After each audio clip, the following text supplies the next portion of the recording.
Baik, soal yang pertama, bagaimana sih kondisi ginjal anak saat terdiagnosa gagal ginjal akut? Nah, jadi sebelumnya perlu teman-teman ketahui, ketika seorang anak didiagnosis dengan gagal ginjal akut, hal itu berarti ginjalnya tidak berfungsi dengan baik secara tiba-tiba dan mendadak. Nah, mengapa demikian?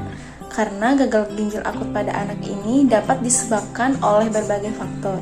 Nah, berikut ini adalah penjelasan mengenai kondisi ginjal anak saat terdiagnosa gagal ginjal akut. Yang pertama yaitu penurunan fungsi ginjal. Nah, gagal ginjal akut ini ditandai dengan penurunan fungsi ginjal yang signifikan dan mendadak. Ginjal ini berperan penting dalam menyaring limbah dan zat-zat berbahaya dari darah, mengatur keseimbangan air dan elektrolit, serta memproduksi hormon yang penting untuk kesehatan tubuh. Ketika ginjal mengalami kegagalan, fungsi-fungsi ini pun akan terganggu. Nah, yang kedua itu adalah retensi limbah dan cairan. Ginjal yang tidak berfungsi dengan baik ini tidak dapat menghilangkan limbah metabolik dan kelebihan cairan dari tubuh. Hal ini dapat menyebabkan penumpukan produk-produk limbah dalam darah, seperti urea dan kreatinin. Retensi cairan ini juga dapat menyebabkan pembengkakan pada tubuh anak, terutama di kaki, pergelangan kaki, atau wajah. Lalu yang ketiga itu adalah ketidakseimbangan elektrolit. Nah, ginjal yang sehat ini berperan dalam mengatur keseimbangan elektrolit dalam tubuh, termasuk natrium, kalium, dan kalsium. Namun, pada gagal ginjal akut ini, ginjal tidak dapat mengatur elektrolit dengan baik. Hal ini dapat menyebabkan tingkat elektrolit yang abnormal dalam tubuh anak, yang dapat menyebabkan masalah keseimbangan lainnya. Yang keempat adalah asidosis metabolik, di mana gagal ginjal akut juga dapat menyebabkan ketidakseimbangan asam-asam dalam tubuh anak, yang dikenal dengan asidosis metabolik. Ginjal yang sehat ini berperan dalam menjaga keseimbangan pH tubuh. Namun, ketika ginjal tidak berfungsi dengan baik, akan terjadi penumpukan asam dalam tubuh yang dapat mengganggu fungsi normal organ dan sistem lainnya. Yang kelima atau yang terakhir itu adalah dampak pada pertumbuhan dan perkembangan. Nah, pada gagal ginjal akut yang pada anak ini dapat memiliki dampak negatif pada pertumbuhan dan perkembangan tubuh mereka, di mana kondisi ini dapat mempengaruhi penyerapan nutrisi, metabolisme, dan sintesis hormon yang penting untuk pertumbuhan yang sehat. Dan penting juga untuk segera mencari perawatan medis yang tepat saat seseorang ini didiagnosis dengan gagal ginjal akut, dan perawatan melibatkan manajemen gejala, pemantauan keseimbangan cairan dan elektrolit, dan penyebab yang mendasari harus diidentifikasi dan diatasi. Nah, dalam beberapa kasus, anak ini juga mungkin memerlukan terapi dialisis untuk menggantikan fungsi ginjal yang hilang sementara waktu. Baik, di sini saya akan menjelaskan tentang bahan kimia yang aktif yang menyebabkan gagal ginjal akut pada anak. Nah, hal ini berkaitan pada sebagian ahli menduga kejadian gagal ginjal akut yang menyerang anak-anak diakibatkan oleh penggunaan obat.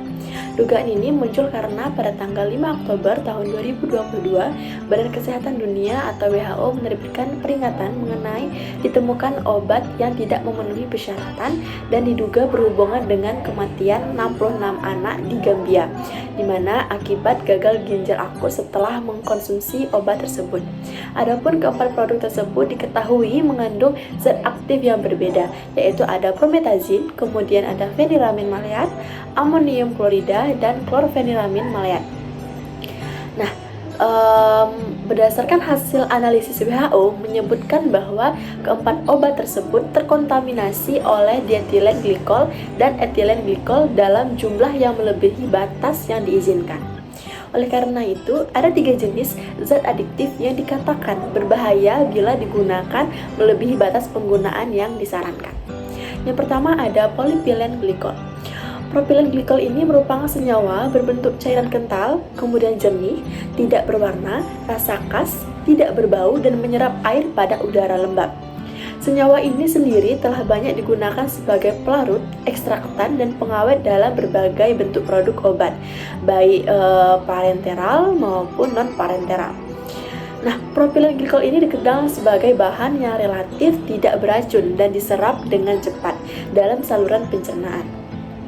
Penggunaan propilen glikol ini secara parenteral dapat menyebabkan rasa sakit atau iritasi ketika propilen glikol ini digunakan dalam konsentrasi yang tinggi.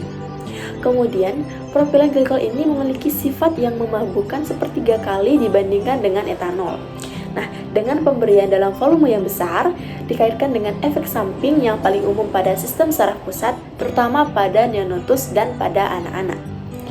Nah, efek samping lain yang dapat timbul meskipun jarang terjadi akibat penggunaan propilen glikol ini termasuk adalah gangguan pendengaran, kemudian efek kardiovaskuler, kejang-kejang, hiperosmolaritas, dan asidositas laktat, di mana yang kedua paling sering terjadi pada pasien dengan gangguan ginjal. Nah, efek samping lebih mungkin terjadi setelah konsumsi propilen glikol dalam jumlah yang besar atau pemberian untuk neonatus atau anak-anak di bawah umur 4 tahun, bahkan pada wanita hamil dan pasien dengan gagal hati atau gagal ginjal. Nah, adapun efek samping yang buruk juga dapat terjadi pada pasien yang diobati dengan disulfiram atau metronidazole. Berdasarkan data metabolik dan toksikologi, WHO telah menetapkan asupan harian propilen glikol yang dapat diterima hingga 25 mg per kilogram berat badan. Kemudian adapun zat adiktif selanjutnya adalah etilen glikol dan dietilen glikol. Dietilen glikol dan etilen glikol ini adalah bahan kimia yang dapat digunakan sebagai pelarut dalam obat sediaan cair.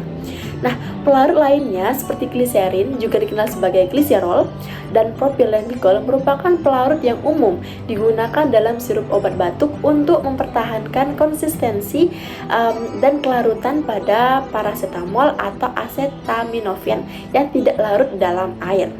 Nah, pelarut ini juga bertindak sebagai pengawet, pengental, pemanis, dan agen antimikroba.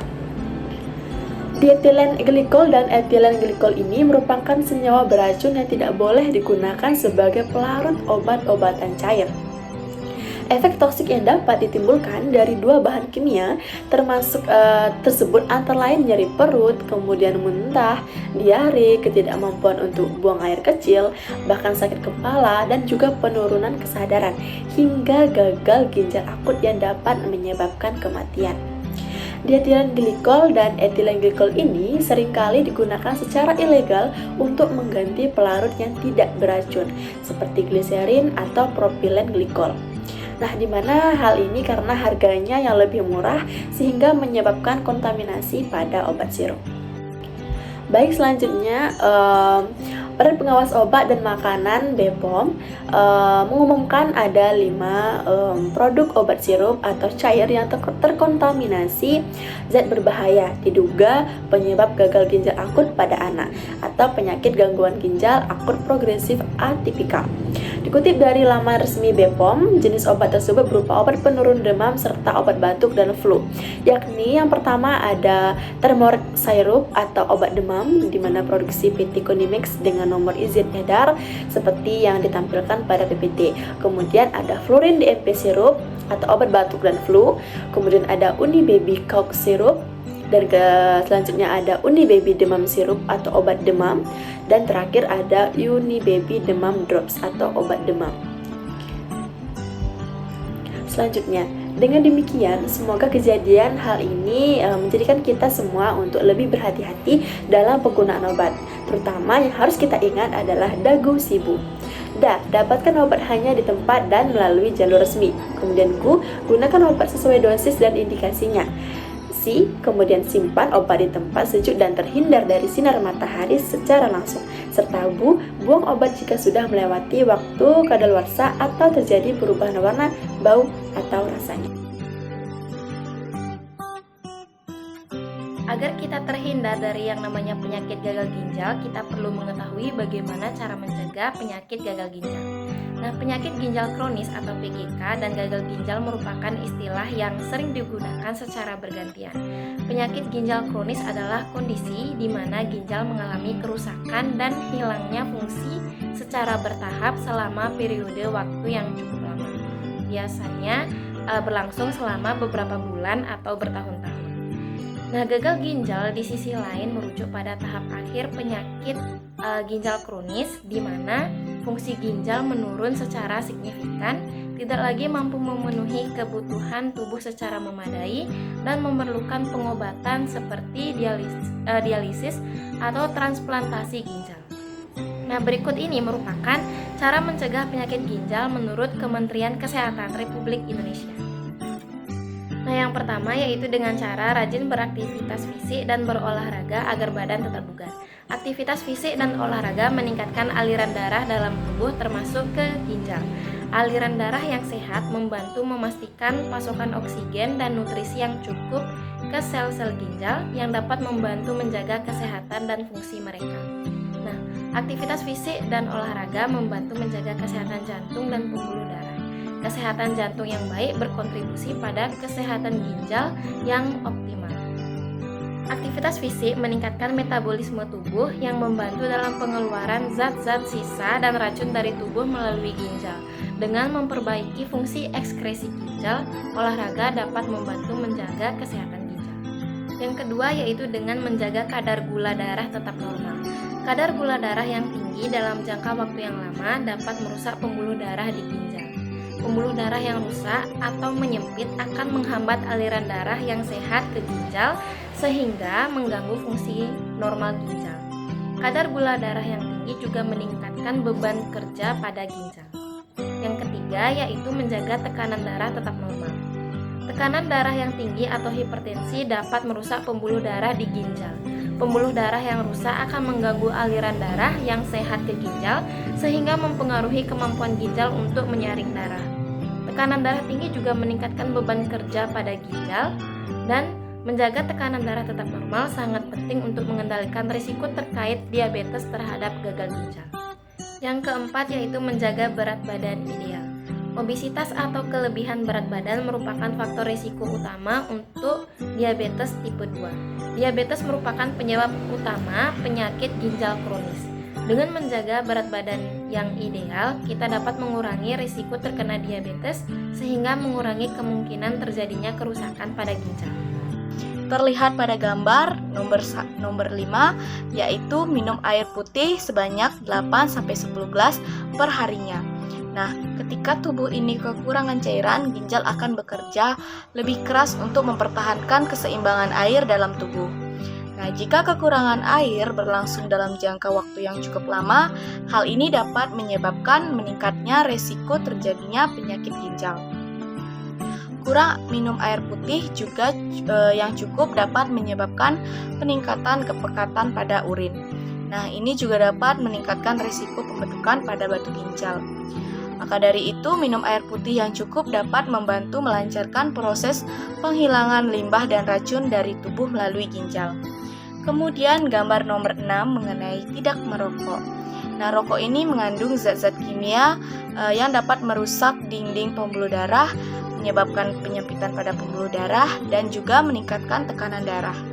Nah, tekanan darah tinggi adalah salah satu faktor utama penyakit ginjal kronis dan dapat menyebabkan kerusakan ginjal yang progresif. Kemudian gambar nomor 7 mengenai pemeriksaan rutin pada ginjal. Nah, pemeriksaan fungsi ginjal secara berkala. Nah, penyakit ginjal ini seringkali tidak menunjukkan gejala pada tahap awalnya.